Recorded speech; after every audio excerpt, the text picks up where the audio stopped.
Hi friends, current affairs की अपनी श्रृंखला नवंबर 2023 की पार्ट 3 में फिर हाजिर हैं आपको। हमने कहा था इसमें आपको शिलक्यारा सुरंग के बारे में बताएंगे। हम इसमें आपको आईसीसी वर्ल्ड कप के बारे में बहुत डिजिटल जानकारी, राष्ट्रीय खेलों के बारे में जानकारी, और ये देखो आईसीसी वर्ल्ड कप के बारे में पूरी जानकारी देंगे। सोने से पहले एक बार वीडियो जरूर सुन लिया करो। करंट अफेयर्स पढ़ने का सबसे बेहतरीन तरीका है, जब पढ़ते पढ़ते दिन में थक जाओ, शाम को सोने से पहले जो भी पन्ने हो, आपके नोट्स हो, वीडियो हो, उन्हें जो है सुन के या पढ़ के ही सोइए अब। और हम तो इतना डेंस कंक्रीट बनाने की कोशिश कर रहे हैं कि स्टूडेंट का एक सेकेंड भी समय जाया ना हो। आप देखिए हमारे 10 मिनट की वीडियो में लोग 1 घंटे का वीडियो यूट्यूब में बना देते हैं, बड़े बड़े मिलियन वाले। वो सब आपके भविष्य से खिलवाड़ कर रहे हैं, टाइम से खिलवाड़ कर रहे हैं। उन्हें यूट्यूब पे जितना टाइम कवरेज देंगे उतना पैसा बनेगा, समझ रहे हैं, और आपका समय बर्बाद कर रहे हैं। जो चीज 10 मिनट की है वो 1 घंटा लगाते हैं, बल्कि 1 मिनट की चीज 360 मिनट का करंट अफेयर 365 घंटे में पढ़ाया जाता है। आप समझ लें कि मेरे 10 मिनट की वीडियो को 1 घंटे से कम में पूरे यूट्यूब में अपलोड दिखाना, इनाम दूंगा मैं आपको। ठीक, मेरा फोन नंबर नोट कर लो जिन बच्चों के पास ना हो, 83 18 75 65 87। 10 से 2 बजे के भी दिन में आप कॉल भी कर सकते हैं, 10 AM to 2 PM कॉल करके भी कोई डाउट हो पूछ सकते हैं। और बहुत जल्दी हम एक हाइब्रिड क्लास की कंसेप्ट लाएंगे जिसमें ऑनलाइन और प्लस ऑफलाइन दोनों शामिल होगा। अगर हफ्ते में 10 घंटे, रोज 2 घंटे, 5 दिन तक 10 घंटे ऑनलाइन रहेगा तो 5 घंटे हफ्ते में ऑफलाइन भी रहेगा। हफ्ते में 5 घंटे ऑफलाइन और 10 घंटे ऑनलाइन, 10 घंटे ऑनलाइन और 5 घंटे ऑफलाइन, जो संडे को जिसमें टेस्ट पेपर भी होगा, आपके डाउट डिस्कशन भी होंगे, और भी जो आपकी समस्या भी दूर की जाएगी। हफ्ते में 15 दिन का ये हम बहुत जल्दी ही लॉन्च करेंगे। बस आप लोग लाइव वाला जो लेवल होता है 500 या 1000 जो भी सब्सक्राइबर होते हैं उस पर जल्दी से जल्दी इसको पहुंचाइए, तो तुरंत स्मार्ट बोर्ड की व्यवस्था करके आपको डेली लाइव फिर हमारी आपकी 2 घंटे बातें हुआ करेंगी। और ये जनरल स्टडी बेटा विषय ही ऐसा है, जब तक आपको इस तरीके से कनेक्ट नहीं होंगे आप टीचर से, किताबों से केवल नहीं पढ़ सकते। इसे पढ़नी तो पड़ेगी किताबें भी, लेकिन एक बार टीचर से उसमें थोड़ा सा इंटरेस्ट नहीं पैदा होगा तब तक इस विषय को कवर नहीं कर सकते। और यही रीजन है जो ये इतिहास, भूगोल, संविधान पढ़ने वाला BA वाला स्टूडेंट और MBBS को हड़काता है। ये BA वाला जो DM बनता है IAS, वो MBBS को हड़काता है। जो IIT करके आते हैं, एग्जीक्यूटिव इंजीनियर बिजली विभाग का है, ऐसे कांपते हैं जैसे प्राइमरी का बच्चा कांपता है हेडमास्टर के सामने। यही रीजन, क्योंकि विषय ही थोड़ा सी अलग नेचर के हैं। ठीक, चलिए हम लोग अपने काम पे चलते हैं। शिलक्यारा सुरंग रेस्क्यू ऑपरेशन सफल, बड़ी ट्रेजेडी होते होते बची। मतलब सच में अगर ये मजदूर नहीं निकल पाते तो पूरे 150 करोड़ भारतीय अपने आप को ठगा और अपराधी महसूस करते हैं। क्योंकि अब ये डिजिटल मीडिया, सोशल मीडिया का दौर है, पल पल की खबरें चल रही थी। हम तो कह रहे थे हम लोग विज्ञान प्रगति में इतने आगे, पूरी दुनिया निकल गई। भारत छोड़ो, अमेरिका की मशीन फेल हो गई, चाइना की मशीन फेल हो गई, पूरी दुनिया की मशीनरी, इंजीनियर सब फेल। और अंत में वो रेट माइन करके, क्या एक कॉन्सेप्ट है इसमें आएगा, रेट होल माइनिंग क्या है, बिल्कुल सवाल बनेगा ये रेट होल माइनिंग क्या है। इन मजदूरों ने उन्हें निकाला। खैर हम लोग खुदकिस्मत से हमारे सभी जो मजदूर साथी थे वो निकले सकुशल, बड़ी बात। ठीक, तो अब हम लोगों के मतलब की क्या चीजें हैं नोट करें फटाफट, मैंने अंडरलाइन कर दी हैं, आप देखते जाइए। PCS वाले और RO वाले नोटिंग जरूर करें।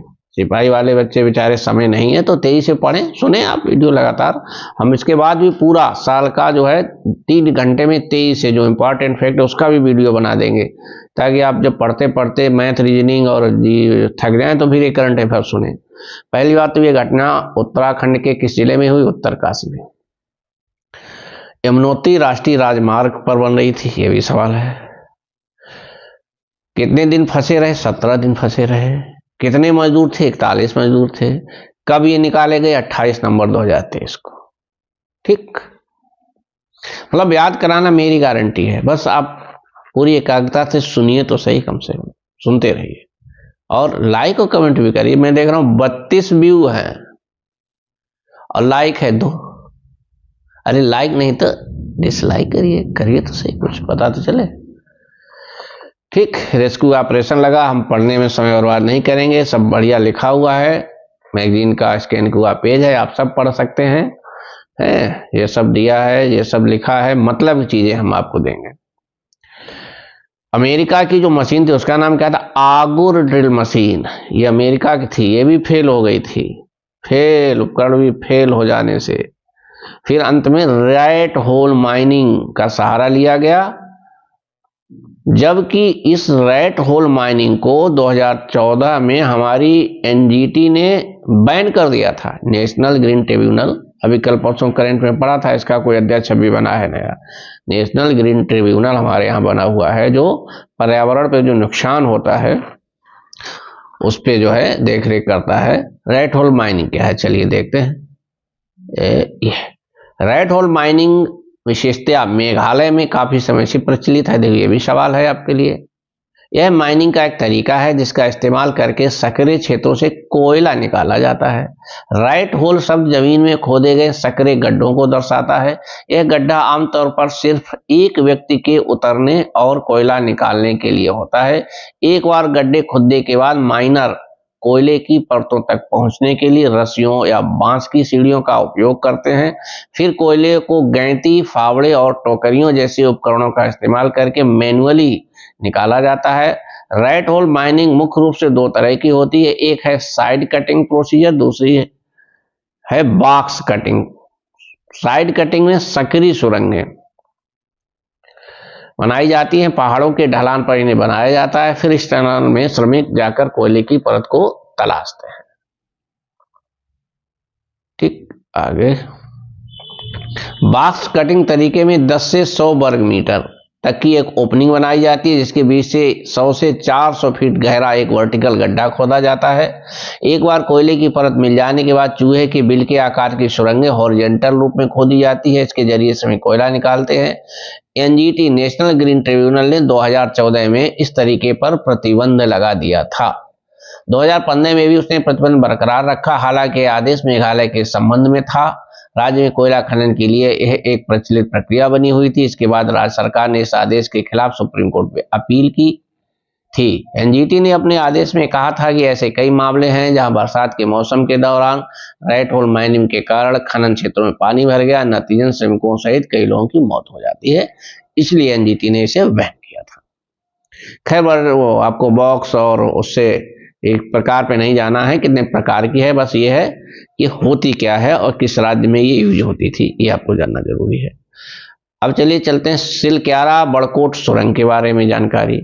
यह सुरंग केंद्र सरकार की महत्वाकांक्षी 4 धाम ऑल वेदर रोड परियोजना का हिस्सा है, जिसका उद्देश्य गंगोत्री, यमुनोत्री, केदारनाथ और बद्रीनाथ के धार्मिक तीर्थ स्थलों तक कनेक्टिविटी सुधार करना है। जो 4 धाम को जोड़ने वाला है उस परियोजना का एक हिस्सा है। ठीक, इस सुरंग के निर्माण का कार्य भारत सरकार के सड़क परिवहन और राजमार्ग मंत्रालय के पूर्ण स्वामित्व वाली कंपनी राष्ट्रीय राजमार्ग और अवसंरचना विकास निगम लिमिटेड द्वारा Hyderabadi Navyug engineering construction company को दिया गया है। यह 4531 मीटर लंबी थी, लगभग 4.5 किलोमीटर सुरंग जो 26 किलोमीटर दूरी कम कर देती, यानी पहाड़ों में जो पहाड़ बने होते हैं ये इस टाइप से, अगर हम लोग घूम के जाएं, मतलब घूम के जाना होता तो इतना दूरी और सीधे कट करके इसको ऐसे निकल गए, तो ये 26 किलोमीटर की दूरी कम करेगी, 45 मिनट का समय कम करेगा। कुल मिला के इसकी लेंथ महत्वपूर्ण है जो सवाल के रूप में आ सकती है।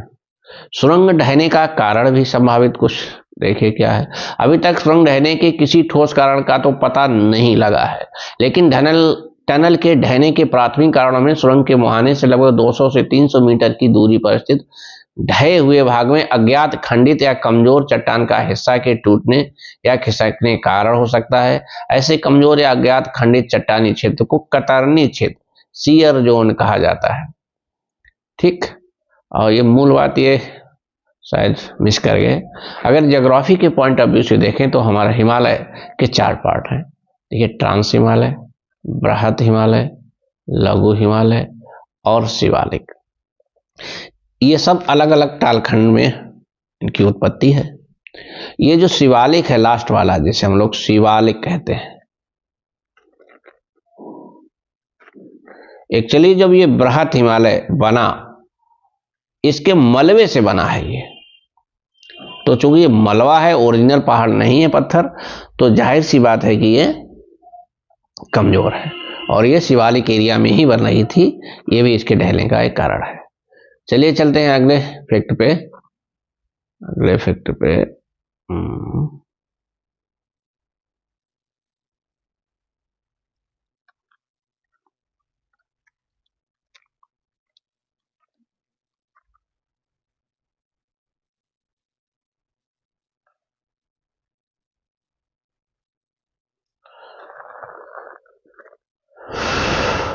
यह है 37वें राष्ट्रीय खेल। 37वें राष्ट्रीय खेल कहाँ हुए? गोवा में। अभी अभी पढ़ा भी था दूसरे वीडियो में। दूसरा स्थान गोवा में हुआ। अच्छा, गोवा में हुआ। महाराष्ट्र का पहला स्थान है, दूसरा सेना का है और तीसरा हरियाणा का है। चलिए देखते हैं इसमें। ये पदक तालिका रही। आप पढ़ना चाहें तो इसको बिल्कुल line to line, word to word भी पढ़ सकते हैं। प्रतियोगिता दर्पण का ये पेज है, बड़ा ही हिंदी माध्यम की सर्वश्रेष्ठ पत्रिका है, जो पिछले 40 साल में हमारे मार्केट में अपना स्थान बरकरार रखे हुए है। बहुत सी मैगजीनें आई, पब्लिकेशंस आए, लेकिन कभी टक्कर नहीं दे पाए। तो ये जरूर याद रखिए, महाराष्ट्र, सेना और हरियाणा। ठीक, चौथा, पांचवा, छठवां ये सब स्थान रहे। और इसमें चलिए और देख लें कब से कब तक हुए। 25 अक्टूबर से 9 नवंबर के बीच हुए। 28 राज्यों, 8 केंद्र शासित देश क्षेत्रों के अलावा सेना की टीम ने भी भाग लिया। 43 खेलों की स्पर्धाएं हुई इसमें। 10,000 से अधिक खेल हुए, जो इवेंट हुए। और ये जो है भालेंद्र सिंह ट्रॉफी, जो विजेता हो उसे राजा भालेंद्र सिंह ट्रॉफी दी जाती है, जो महाराष्ट्र को दी गई, राजा भालेंद्र सिंह ट्रॉफी। पर जी ये देखिए, पूरी पीटी उषा ने जो है उद्घाटन समारोह में उपस्थित थे। चलिए, 80 स्वर्ण, 69 रजत, 79 कांस्य सहित सबसे अधिक 228 पदक सेना ने जीते। और सर्वश्रेष्ठ पुरुष खिलाड़ी श्री हरि नटराज को ट्रॉफी देती हुई हमारी भारतीय ओलंपिक संघ की अध्यक्ष पीटी उषा है। ये पीटी उषा जी अपने समय की बहुत बेहतरीन धाविका। देखिए, चेहरे से याद होता है, कनेक्ट होती हैं चीजें। तो भारतीय ओलंपिक संघ के अध्यक्ष कौन है? पीटी उषा। देखिए, एक और आपका स्टिल जीके का सवाल तैयार हो गया। उत्तर भारत के राज्यों में मध्य प्रदेश चौथा, पंजाब 11वां, उत्तर प्रदेश ने 15वां स्थान भैया। ये भी देखिए, काम की चीज है हमारे। उत्तर प्रदेश ने 15वां स्थान। ढूंढ रहे थे कहाँ मेरा यूपी है, तो लिख लो यहाँ पे अपना यूपी भैया। 15वां स्थान है यूपी का। ठीक, 15वां स्थान हमारे बेचारे यूपी का है, जिसने 11 स्वर्ण, 24 रजत और 36 कांस्य जीते। 11, 24, 36, 11, 24, 36, 4 से 10 और 11 की 1, 3, 4 और 2, 6, 1, 7, यानी टोटल 71 पदक जीते और 11 स्वर्ण जीते। हम लोग 15वें स्थान पे रहे। ठीक, और कोई जानकारी? ये क्या है?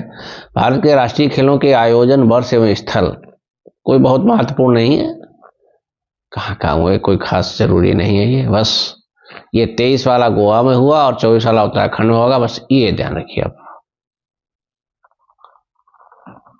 ठीक, चलिए है अगले फैक्ट पे। ऑस्ट्रेलिया छठी बार आईसीसी विश्व कप का विजेता। कितनी वो कौन सी बार जीता है? ये छठी बार। लगातार 10 मैच जीतने के पश्चात अंतिम फाइनल में भारत हार गया। लगातार 10 मैच जीते, 11वें मैच जो फाइनल था जीत गए। चलिए हम लोग चलते हैं। 5 अक्टूबर से 19 नवंबर के बीच हुआ। ठीक है। अहमदाबाद के श्री नरेंद्र मोदी अंतर्राष्ट्रीय स्टेडियम में 19 नवंबर को फाइनल खेला गया। ऑस्ट्रेलिया के कप्तान पैट कमिंस। पूछा जाता है विजेता टीम का कप्तान कौन है?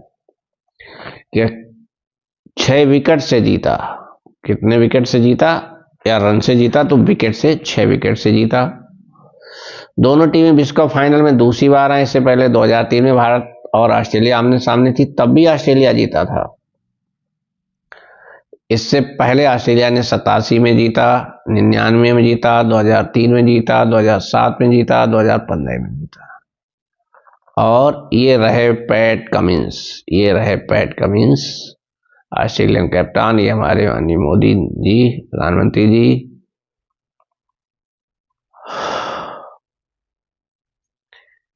चलिए इधर देखते हैं क्या है इधर। ट्रेविस हेड को, ट्रेविस हेड ने जो है 137 रन की पारी खेली। भारत की तरफ से सर्वाधिक 66 रन केएल राहुल ने बनाए और 46 दिन तक चले। कितने दिन तक चला? 46 दिन तक चला। ये भी बढ़िया सवाल है। टूर्नामेंट में सर्वाधिक रन विराट कोहली ने बनाए 765। उन्हें मैन ऑफ द टूर्नामेंट घोषित किया गया। सर्वाधिक 24 विकेट हमारे भारतीय गेंदबाज मोहम्मद शमी ने लिए। इनको जब शुरुआत में टीम घोषित की गई थी तब इनको शामिल नहीं किया गया था, ध्यान रखना। बीच में हार्दिक पांड्या के चोटिल होने की वजह से इनको शामिल किया गया। तो कमाल कर दिया शमी ने भाई, गेंदबाजी से पूरे भारतीयों का दिल जीत लिया। भारत सहित कुल 10 टीमें थी इस टूर्नामेंट। ये भी सवाल आता है कभी कभी। 7 टीमें, ये सब नाम दिए हुए हैं। विश्व कप में सर्वाधिक रन बनाने वाले 5 बल्लेबाज विराट कोहली, रोहित शर्मा, क्विंटन डिकॉक दक्षिण अफ्रीका, सचिन रविंद्र न्यूजीलैंड के, डेरियल मिशेल ये रहे। तो पहले दोनों स्थानों पे हमारे कोहली और रोहित शर्मा हैं। विश्व कप में सर्वाधिक विकेट लेने वाले पहले Mohammed Shami 24 wicket, Adam Zampa Australia के 23 विकेट। देखिए इन लोगों ने 11 मैच 9 मैच, शमी ने केवल 7 मैच में जीते हैं। और ये जसप्रीत बुमराह ने भी 11 मैच में 20 विकेट लिए, अच्छी गेंदबाजी। विश्व कप में सर्वाधिक छक्के रोहित शर्मा 31 छक्के लगाए। डेविड वार्नर ने 24, श्रेयस अय्यर ने भी 24। तो सबसे ज्यादा छक्के रोहित शर्मा, बस इतना याद रखिए। आगामी 14वें विश्व कप का आयोजन 2027 में होगा। कहां होगा? दक्षिण अफ्रीका, जिम्बाब्वे, नामीबिया की संयुक्त मेजबानी में। ठीक, कुछ अन्य आंकड़े हैं। 2023 विश्व कप के सर्वाधिक शतक लाने वाला क्विंटन डिकॉक, 4 सेंचुरी मारी, साउथ अफ्रीका खिलाड़ी है। सर्वाधिक अर्धशतक विराट कोहली 9 बनाए। सबसे तेज गति से शतक ग्लेन मैक्सवेल ऑस्ट्रेलिया, केवल 40 गेंदों में। सर्वाधिक चौके विराट कोहली 68 चौके लगाए। सर्वाधिक कैच डेरियल मिशेल 11 कैच लिए। सर्वोच्च व्यक्तिगत पारी ग्लेन मैक्सवेल 201 रन, और वो भी नॉट आउट। सर्वोच्च टीम स्कोर 428 रन 5 विकेट पर दक्षिण अफ्रीका ने बनाए श्रीलंका के खिलाफ। न्यूनतम स्कोर 55 रन भारत के खिलाफ।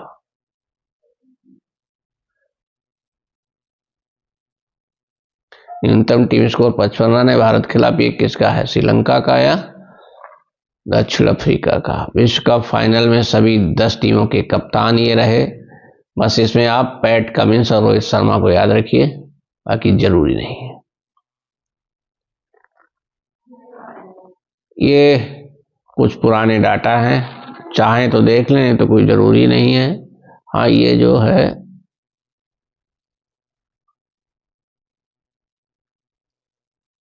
हाँ ये थोड़ी सी जानकारी है,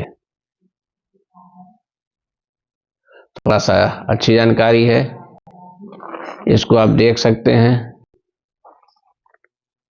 चेतन सर्मा ने जो हैट्रिक लगाई चौथे विश्व कप में, मोहम्मद शमी ने भी 2019 में लगाई थी। आईसीसी विश्व कप विजेता फिर ये टेबुलेशन किया है। टेबुलेशन से चीजें याद होती हैं आसानी से। ये सर्वोच्च व्यक्तिगत पारी अब तक के पूरे इतिहास की हैं, 2015-19 ये सब देखो डाटा आप देख सकते हैं। बहुत जरूरी नहीं है लेकिन फिर विश्व कप में हैट्रिक्स न्यूनतम स्कोर वाला देखिए ये आया, ये श्रीलंका ने बनाए थे न्यूनतम स्कोर जो 55 रन की अभी बात थी भारत के खिलाफ श्रीलंका ने 2023 में, ये वानखेड़े में 2023 में विश्व कप में हैट्रिक, ये इंपॉर्टेंट है थोड़ा सा। तो हैट्रिक बहुत रेयर बनती है तो ये थोड़ा देख लीजिए। विश्व कप में 10 विकेट से जीत, ये भी महत्वपूर्ण है। विश्व कप में टाई मैच अगेन इंपॉर्टेंट है। तो हम लोग रुकते हैं नवंबर की पार्ट 3 की करंट अफेयर्स से, मिलते हैं दिसंबर की करंट अफेयर्स पे बहुत जल्दी ही। और बाय बाय, टेक केयर और गुड नाइट।